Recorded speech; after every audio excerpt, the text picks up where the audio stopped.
Bismillahirrahmanirrahim. Assalamualaikum warahmatullahi wabarakatuh.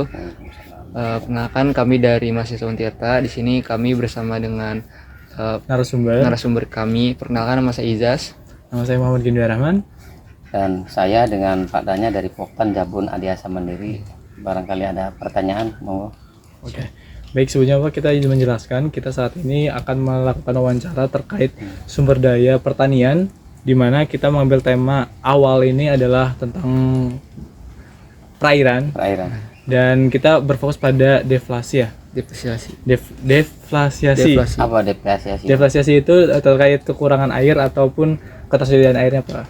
Ketersediaan air di lahan itu kurang, Pak. Untuk air ya, sumber dayanya. Iya, sumber dayanya. Ya, alhamdulillah selama ini ya kita untuk pengairan nih untuk 1 tahun kemarin setelahnya adanya earphone, alhamdulillah kita itu sangat terbantu sekali dan air tidak kekurangan karena sumber airnya kita ada, bukan dari pengairan yang berebut, karena kita tuh plus pengairan kita itu plus dengan pembuangan air. Jadi yang lain ngairin sawah, temurun, larinya ke situ lagi karena kita di sini paling bawah ya.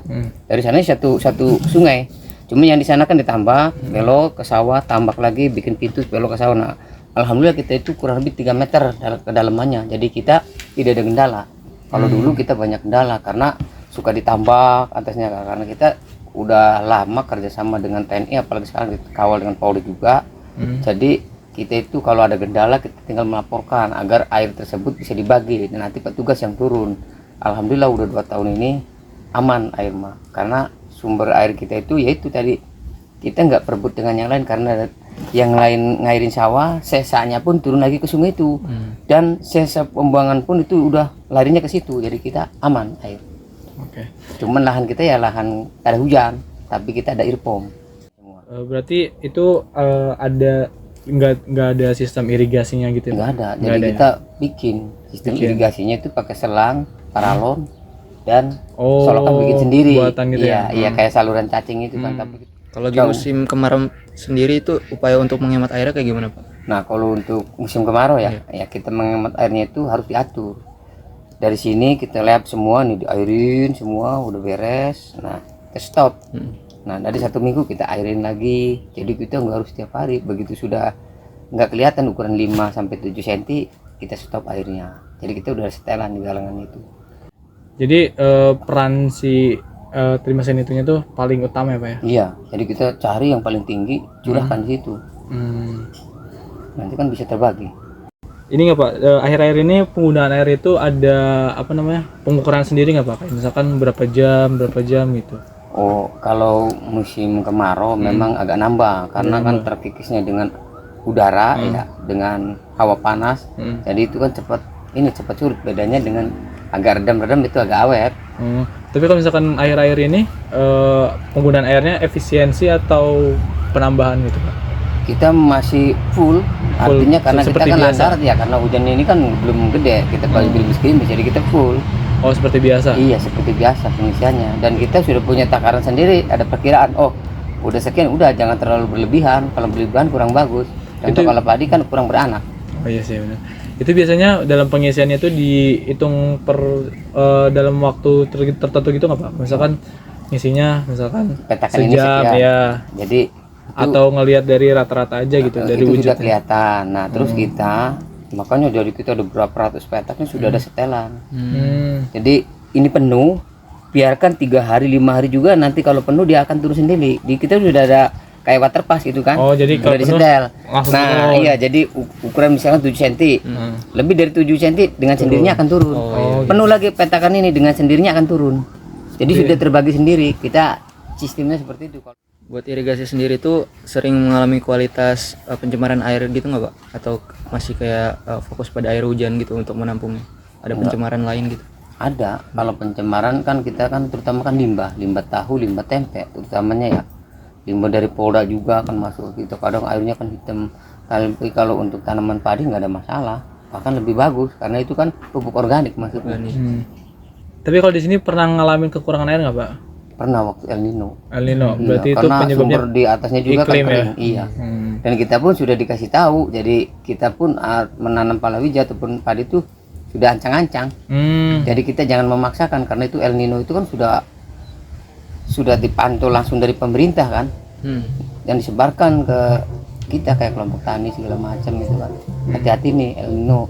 Tapi kalau waktu itu kita ngolah lahan ya masih alhamdulillah masih cukup, karena kita bikin bendungan, bikin penampungan di airnya itu segini kan, beberapa hektar gitu. Kalau untuk tadi penampungan air sendiri itu cuman untuk lahan Bapak atau dari petani lain punya lahan sendiri? Jadi kita masing-masing kelompok, kita satu anggota kelompok, misalnya 30 ya untuk 30 orang. Ya sebelah sana juga kadang-kadang desa ya nggak ada masalah. Yang tapi terutamanya kan kita yang bikin misalnya, karena dari sana kan ada bendungan yang bisa mengairin, hanya beberapa petak yang ada beberapa hektar yang tidak terair, jadi dia pakai desa kecil. Kita kan pakai desa besar. Pakai desa. Iya. Tapi kalau di sini kan di Datat kan ada beberapa bangunan-bangunan gitu kayak gedung-gedung dan rumah-rumah di sekitar sini. Itu nggak mempengaruhi ketersediaan airnya nggak, Pak? Apa normal aja gitu? Kan tidak ada pengaruhnya urusan dengan gedung-gedung. Karena apa? Kita kan dari sungai. Oh, langsung dari sungai. Iya, kalau gedung kan di atas. Kita di bawah. Oh, berarti bukan dari air tanah gitu ya? Bukan. Dari Kalau sungai dari tanah langsung nggak ya? bakalan kuat. Iya. Untuk penggunaan air pupuk sendiri itu sesuai takaran atau gimana Pak, buat biar kualitas airnya tetap terjaga? Kan pupuk terlalu banyak juga kan mempengaruhi ke airnya juga. Kalau kita pemupukan itu minimal 5 sampai 7 cm. Untuk penggunaan air sendiri kan di sini kan tadi ada sekitar 30 petani Pak ya, buat di kelompok taninya kan. Nah itu ada aturannya sendiri nggak buat penggunaan airnya ini? Ada. Ya, ketersediaan ini tetap ada terus. Ada, jadi. Ada. Tapi ya kadang-kadang kita ya dari ketua ada yang nggak mampu mah, tetap aja kita kasih lah, kasihan untuk beli solar. Oh iya. Tapi kebanyakan ya pada ngasih. Artinya ini mau ngairin ini yang beli solar. Tapi untuk utama perawatan ya kita dari ketua. Kalau misalkan untuk menjaga kelembapan tersendiri, tadi ada teknologi yang tersendiri nggak Pak? Misalkan alat mesinnya apa namanya gitu? Oh ada, jadi kita itu alat mesinnya Yanmar. Merek Alkona itu Niagara. Itu jenis mesin apa? Yanmar. PT Yanmar. Oke, baik teman-teman semua, terima kasih yang udah menyaksikan video kita. Saya bersama rekan saya Gian pamit undur diri. Kami juga mengucapkan terima kasih kepada Pak Danya selaku Ketua Poktan Jabonadia Semandiri yang telah menjadi narasumber untuk kelompok kami terkait acara 2 tentang topik depresi dan ketersediaan air di Kota Serang. Terima kasih. Dadah.